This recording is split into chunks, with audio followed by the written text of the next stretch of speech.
Takže pani, všetko to bude 11 euro.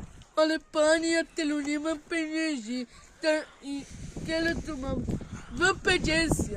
Pani Dixicek hladný mi tu. Ale pani, ja čo robím? Mňa tu nezaujíma, že tu máte chlapca. Dajte mi peniaze, alebo dajte preto budete mať holé jablka, bo rohlík jeden.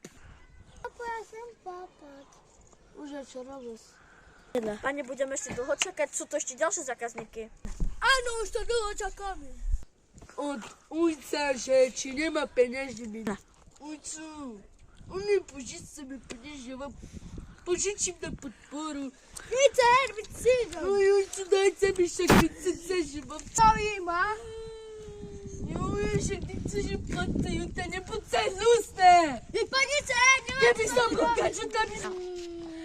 Ale okamžite vol ide volce kurity. To čo vy tu zváte, čo sa robí žobraka? Tam vypadnite vonka.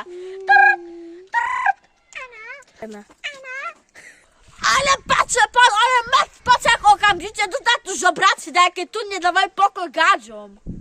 A my za to môžeme, keď sme boli gače, tak by ste nám dali zdarma.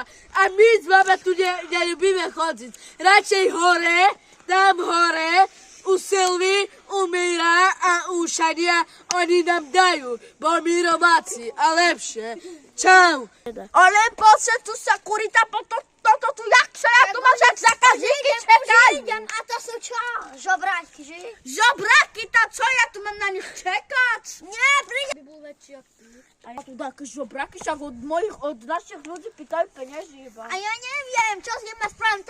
Pôjdem tam a vyhodím ich že. A vy žobráci, tu čo ste vy dva Romovia, keď chcete, tak choďte hore do síly. Hej! Tam kúpte si niečo za 2,50. Vypadnite! Au synu, džaha, boka pri naši. Tu ide čeliabice. Chuj na vás.